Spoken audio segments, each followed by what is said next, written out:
So hello and welcome. तो आज हम लोग इस वीडियो में देखने वाले हैं क्लास 9th का सोशल साइंस का चैप्टर नंबर 13 जिसका नाम है राइट्स।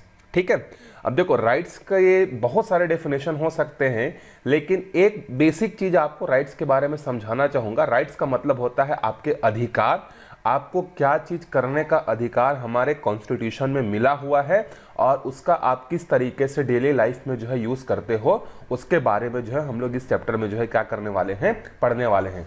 आप अपने डेली लाइफ में सुबह से जब उठते हो रात तक जब सोते हो तो बहुत सारे जो राइट्स होते हैं उसका आप यूज करते हो। जैसे आप किसी टेंपल में जा सकते हो, ये आपका राइट्स है। आप किसी मस्जिद में जा सकते हो, आपका राइट्स है।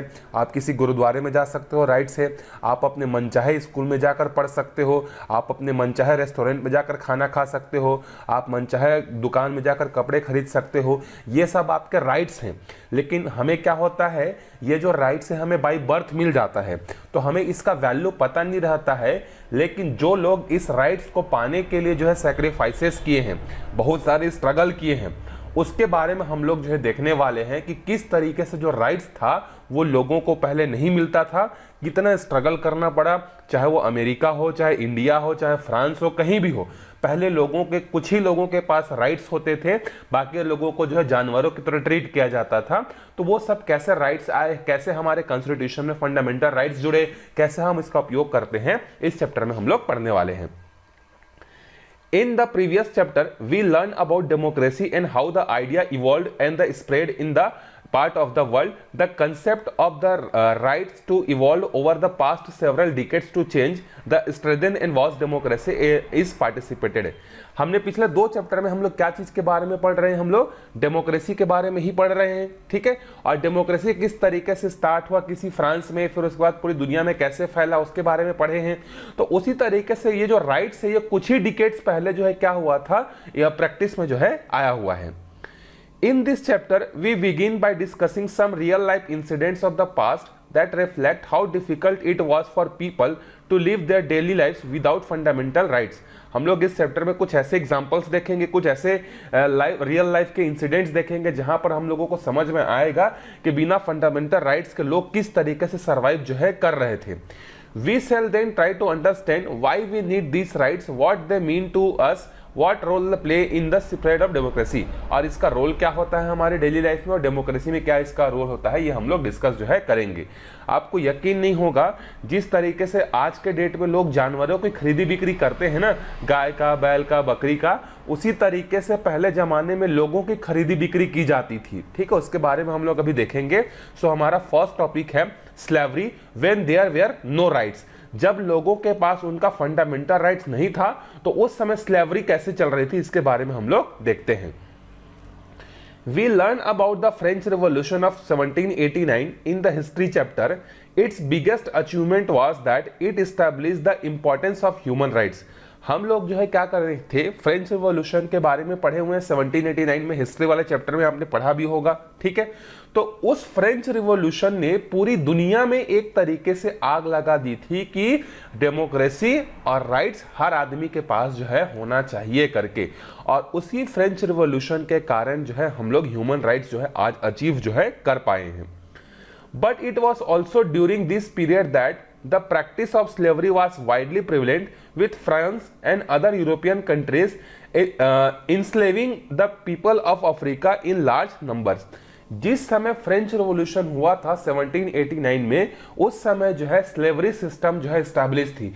स्लेवरी सिस्टम का मतलब क्या होता है, या इनस्लेविंग का मतलब क्या होता है कि जो गरीब लोग होते थे, जो काले लोग होते थे, जो गोरे नहीं होते थे, उनको जो है खरीदी और बिक्री की जाती थी। कहां से? अफ्रीका से, एशिया से। बहुत सारे लोगों को जो है क्या किया जाता था, जहाजों में ठूस ठूस कर भरा जाता था और यूरोप जो होता था, यूरोप के बहुत सारे कंट्रीज में उनको जानवरों की तरह, सामानों की तरह जो क्या किया जाता था, बेचा जाता था। The slave trade flourished in Africa and Asian countries in 17th century. Spain, Portugal, England, France, etc. were the main slave trade countries. For example, French traders would set sail from the port of the Bordeaux and the Nantes for the African coast, where they would buy slaves from the local chiefs. अब ये जो slave trade जो चल रहा था, ऐसा नहीं कि कुछ ही कंट्रीज में था। उस समय फ्रांस था, ब्रिटेन था, जर्मनी था, बहुत जो बड़े बड़े उस समय के जो रिच कंट्रीज थे, वो सारे कंट्रीज क्या करते थे, इन स्लेव ट्रेड में पार्टिसिपेट करते थे। अब ये होता क्या था, देखो, जो फ्रांस के जो कुछ ट्रेडर्स होते थे, ठीक, वो क्या करते थे, वो जाते थे अफ्रीका में और एशिया में, और वहां से क्या करते थे, सस्ते दामों में जो लेबर होता था, जो आदमी होता था, उसको खरीदते थे। ठीक है, क्योंकि लोगों के पास उस समय इतनी टेक्नोलॉजी, इतना काम तो था नहीं कि अपना जीवन यापन कर लेंगे, सरवाइव कर लेंगे। तो क्या करते थे, लोग जो होते थे वो लोगों को खरीदते और बेचते थे। तो फ्रांस के ट्रेडर्स जाते थे अफ्रीका में, एशिया में, वहां से जो है लोगों को खरीद कर लेकर आते थे। और कहां से लाते थे, देखो यहां पर दो पोर्ट्स के नाम दिए गए हैं, एक है बॉयडेक्स और दूसरा क्या है, नांतेस। ये अफ्रीकन कोस्ट की बात कर रहे हैं। तो यहां पर ये जाते थे और वहां से जहाजों में क्या करते थे, भर के लेकर आते थे, और उसके बाद they would brand and handcuff the slave and the cram them into their ship for 3 months long journey across the Atlantic Ocean to Caribbean countries। अब अफ्रीका और एशिया से फ्रांस के जो ट्रेडर्स होते थे, वो लोगों को खरीदते थे और जहाजों में जो है ठूस ठूस कर भर दिया जाता था। और 3-4 महीने की लंबी जर्नी के बाद, अटलांटिक ओशन को क्रॉस करने के बाद जो है ये अमेरिकन कॉन्टिनेंट में जो है क्या होते थे, पहुंचते थे, जिसको कैरिबियन कंट्रीज, जिसको वेस्ट इंडीज, जिम्बाब्वे आज हम लोग बोलते हैं ना, उसको कैरिबियन कंट्रीज बोला जाता है। तो उन जगहों पर जो है क्या होता था, ये पहुंचते थे। Here they would sell them to the plantation owners from America। The slave had to face tremendous hardship during the arduous sea voyage। The trader treated them like cattle। They were not properly fed, so many of them fell ill। अब जब ये जहाजों में जाते थे ना, तो इनको जानवरों की तरह ट्रीट किया जाता था, इनको कई दिनों तक खाना नहीं मिलता था। 3 महीने अगर आपको जहाज में ठूस के रख दिया जाए ना, तो खाने का भरोसा है ना पीने का, तो आपका तबीयत खराब होगा कि नहीं, डेफिनेटली होगा। तो बहुत सारे जो लोग होते थे, उनका तबीयत खराब हो जाता था, रास्ते में मर जाते थे, कई लोगों को कुछ बीमारियां हो जाती थी। और जब ये फाइनली पहुंच जाते थे कहां पर, अमेरिकन कॉन्टिनेंट में, तो इन लोगों को जो है वहां के अमेरिका के जो रिच लोग होते थे, उनको बेच दिया जाता था। और वो रिच लोग इनको खरीद कर क्या करते थे, इनको अपने जो टी का जो बागान होता था, या अलग अलग जो एग्रीकल्चर के जो लैंड होते थे, वहां पर इनसे क्या करवाया जाता था, काम जो है करवाया जाता था। तो सिर्फ काम करने के लिए जो है लोगों को खरीदा और बेचा जो है जाता था। Slave labor made it possible for the American colonies to meet the growing demand in Europe markets for the commodities like sugar, coffee and indigo। और इन्हीं स्लेव लोगों के कारण ही जो है अमेरिका क्या कर पाता था, जो यूरोप के लोगों की जो डिमांड होती थी, किसकी डिमांड होती थी, शुगर की डिमांड होती थी, कॉफी की डिमांड होती थी, इंडिगो की डिमांड होती थी। इन्हीं स्लेवरी लोगों से काम करवा कर यूरोप की डिमांड्स को क्या किया जाता था, फुलफिल जो है किया जाता था। Ports like Bordeaux and the Nantes become prosperous cities because of the slave trade। और इसी स्लेव ट्रेड के कारण ये जो क्या बोलते हैं, हमारे बंदरगाह हैं, या आप बोल सकते हो जो प्लेसेस है, जो सिटीज हैं, जो पोर्ट्स हैं, वो इसी स्लेव ट्रेड के कारण से क्या हो गए थे, बहुत ज्यादा रिच सिटीज जो है क्या हो गए थे, बन गए थे। चलो आगे देखते हैं। During those days, the French National Assembly conducted long and exhaustive discussion on whether fundamental rights should or should not be extended to all residents of the colonies, not just the French citizen। The fear of antagonism, the powerful slave trade, however, prevented the National Assembly from passing any law against the practice of slavery, but the Assembly did eventually pass a law in 1794 granting freedom to all slaves in the French colonies। अब देखो, जब French revolution जो है क्या होता है, establish हो जाता है। शुरुआत में जो नेशनल असेंबली था, जो फ्रेंच रिवॉल्यूशन के बाद स्टैब्लिश हुआ था, वो मतलब उन लोगों के बीच में ये बहुत ज़्यादा डिस्कशन हो रहा था कि क्या हम कोई ऐसा रूल या लॉ पास करें जिसमें जो है जितने भी स्लेवरी वाला सिस्टम है, या जो भी कॉलोनी में, जो फ्रांस में या ब्रिटेन में कहीं पर भी जो लोगों का स्लेव ट्रेड जो हो रहा है, उसको ख़त्म करें या ना करें करके, ठीक है, और सबको राइट्स दिया जाए या नहीं दिया जाए करके, इस बात पर बहुत ज़्यादा जो है क्या हो रहा था, डिस्कशन हो रहा था। लेकिन उस समय के लोग जो स्लेव ट्रेड को खरीदी बिक्री करते थे, वो बहुत ज़्यादा पावरफुल थे। तो उन लोगों के डर के कारण शुरुआत में जो है फ्रेंच की जो नेशनल असेंबली थी, उसने जो है स्लेव ट्रेड को जो है बैन नहीं किया और सबको राइट्स नहीं दिया। लेकिन कुछ साल बाद ही जो है 1794 में उन्होंने एक रूल पास किया और उन्होंने बोला कि चाहे वो स्लेव ट्रेड हो, चाहे स्लेवरी करने वाले लोग हो, चाहे कुछ भी हो, सबको जो है क्या मिलेगा, राइट्स मिलेगा और सबको जो है क्या होगा, प्रॉपर नॉर्मल तरीके से, जैसे एक पर्सनल आदमी, एक नॉर्मल आदमी को जो जो राइट्स मिलते हैं वही राइट्स जो है क्या होगा, जो स्लेवरी काम करने वाले लोगों को भी जो है मिलेगा और उनको जो है स्लेवरी ट्रेड से जो है क्या कर दिया गया, पेपर में ही सही उनको फ्री कर दिया गया। 10 years later, Napoleon restored the practice of slavery. The plantation owners were once again allowed to enslave the colored people of Africa to protect their economic interests. The slave trade in the French colonies finally come to end only in 1848. In America, the trade was abolished in 1865, but the liberated slaves were not gained equal citizen rights until 20th century. अब देखो शुरुआत में 1794 में French में जो है क्या कर दिया गया कि वहां पे जो स्लेवरी सिस्टम जो था उसको खत्म करने की बात कही गई और सबको इक्वल राइट्स देने के बाद जो है कहा गया और स्लेव ट्रेड नहीं चलेगा, ऐसा कानून जो है पास कर दिया गया था। लेकिन 10 साल बाद ही मतलब क्या हुआ, 1804 में वहां का जो क्या बोलते हैं फ्रेंच का जो मेन जो लीडर बनता है वो होता है नेपोलियन बोनापार्ट। तो नेपोलियन बोनापार्ट क्या करता है, इस सिस्टम को फिर खत्म कर देता है। शुरुआत में नेशनल असेंबली ने स्लेव ट्रेड को खत्म किया, लेकिन 10 साल बाद नेपोलियन इस चीज को फिर चालू कर दिया गया और जो बड़े बड़े बागानों के जो मालिक होते थे उनको अलाउ कर दिया गया कि वो स्लेव ट्रेड जो है क्या कर सकते हैं, फिर से रीस्टार्ट जो है कर सकते हैं। ठीक है, और फाइनली 1848 में जाकर ये जो स्लेव ट्रेड वाला जो सिस्टम है पूरी तरीके से फ्रांस में क्या हुआ था, खत्म हुआ था। और उसके बाद अमेरिका में कब खत्म हुआ था, 1865 में, क्योंकि सबसे ज्यादा स्लेव ट्रेड जो होता था तो अमेरिका में ही होता था। अफ्रीका और एशिया से लोगों को लिया जाता था और अमेरिका में बेचा जाता था। तो अमेरिका में फाइनली 1865 में जो है उनको जो है स्लेव ट्रेड जो है पेपर में उनको बोला गया कि अब स्लेव ट्रेड नहीं होगा, उनको इक्वल राइट्स दिया जाएगा करके। लेकिन ऐसा बिल्कुल भी नहीं हुआ। उनको भले फ्री तो कर दिया गया स्लेव ट्रेड से, लेकिन उनको बाकी लोगों के जैसा इक्वल राइट्स जो है वहां पर नहीं मिला। ठीक है, चलो आगे देखते हैं। After America achieved independence, its constitution gave many rights to its citizens. However, women and colored people had to wage a relentless struggle to claim their civic rights. अब देखो, जब जो है 1774 के आसपास जो है क्या होता है, अमेरिका इंडिपेंडेंट हो जाता है। ठीक है, 4 जुलाई 1774 में अमेरिका इंडिपेंडेंस हो जाता है।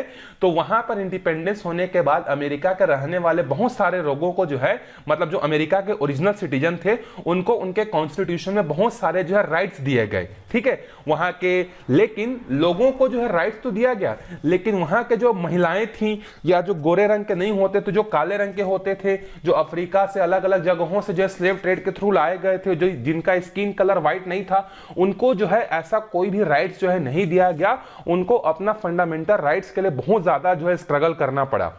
Slavery was abolished in 1864 and the colored Afro-American and Native American men were given the rights to vote in 1870s.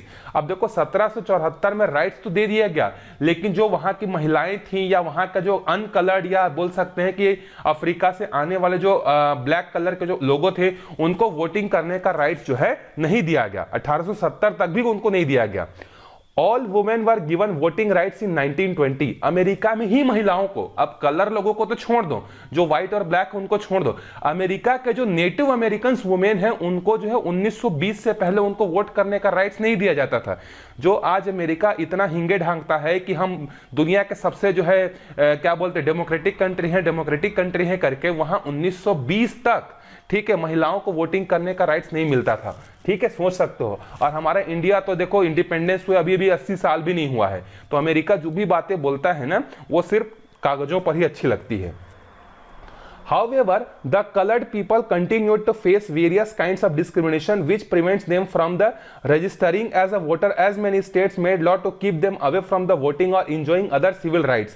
अब 1920 में जो है क्या हुआ, महिलाओं को राइट्स तो दे दिया गया वोटिंग करने का, लेकिन जो ब्लैक पर्सन जो थे वहां पे, जो अफ्रीका एशिया से लाए गए थे, उनको बहुत सारे राइट्स से जो है अभी भी दूर रखा गया। उनको वोट करने नहीं दिया गया। उनको अलग जो राइट्स होते थे स्कूल जाने का या कोई भी काम करने का फ्री होकर, ऐसा कोई भी उनको फ्रीडम जो है नहीं दिया गया। They were not permitted to sit with the white Americans in the public place like buses, train, parks, restaurant and cinema house. उनको यहां तक ये भी कहा गया कि अगर आप बस में चढ़ रहे हो और उस बस में अगर गोरे लोग बैठे हुए हैं तो वहां पर काले लोग जाकर नहीं बैठ सकते, ना ही ट्रेन में काले लोग जाकर बैठ सकते हैं। जहां पे पार्क में अगर गोरे लोग खेल रहे हैं या बैठे हैं वहां पर काले लोग जाकर नहीं बैठ सकते। रेस्टोरेंट, जिस रेस्टोरेंट में क्या बोलते हैं गोरे लोग खाना खा रहे हैं वहां पर काले लोग जाकर खाना नहीं खा सकते। सिनेमा हॉल में एक साथ बैठकर मूवी नहीं देख सकते। ये सब जो है उनको क्या कर दिया गया, राइट्स जो है उनको अवॉइड कर दिया गया। They could not interact as equal with them. They did not have equal access to public leisure and the during places. Public जगहों पर भी उनको राइट्स नहीं दिया गया, ठीक है। In 1956, an incident of the racial discrimination created a massive wave of anti-racialism that swept across America. A colored American citizen named Rosa Parks was not allowed to sit in the public bus. The colored Americans, under the leadership of the Martin Luther King Jr., launched a mass campaign for the civil rights movement. अब देखो इनको इतना ज्यादा problem face करना पड़ता था। अगर आप सोचो इनके जगह आप होते, मतलब अगर आपका कलर मान लो जो है गोरा नहीं है, तो जहां पर गोरे लोग खाना खा रहे हैं आप वहां पर उनके सामने जाकर खड़े नहीं हो सकते, ना उनके साथ खाना खा सकते हैं, ना उनके साथ बैठ सकते हैं, ना सिनेमा देख सकते हैं, ना बस चढ़ सकते हैं, ना ट्रेन चढ़ सकते हैं। ऐसा होगा तो आपको कितना खराब लगेगा। तो वैसा ही एक इंसिडेंट होता है 1956 में, मतलब अभी से लगभग आप मान लो 70 साल पहले की बात है, वही आसपास 65-70 साल पहले की बात है। एक रोजा पार्क नाम की जो है एक वुमेन थी, वो क्या कर रही थी, बस में बैठे हुई थी, ठीक है। मतलब बस ऐसा था अमेरिका में कि सामने की जो सीटें होती थी वो गोरे लोगों के लिए रिजर्व होती थी और पीछे के 1-2 सीट्स जो होते थे वहां पर काले रंग के जो रहने वाले लोग हैं वो क्या कर सकते थे, बैठ सकते थे। तो रोजा पार्क जो है उसी तरीके से पीछे वाले सीट में जो है बैठी हुई थी, ठीक है। उसके बाद उस बस में क्या होता है, एक जगह पर रुकता है बस और उस बस में कुछ गोरे लोग जो है क्या होते हैं वहां पर चढ़ते हैं। तो अब देखो राइट्स, मतलब अभी तक अमेरिका में क्या चल रहा था कि गोरे लोग जहां पर भी हैं उसके आसपास काले लोग नहीं होने चाहिए। तो रोजा पार्क को बोला गया कि आप सीट को छोड़िए, यहां पर गोरे लोग बस में चढ़े हैं, उनको सीट नहीं मिल रहा है, गोरे लोग यहां पर बैठे हैं।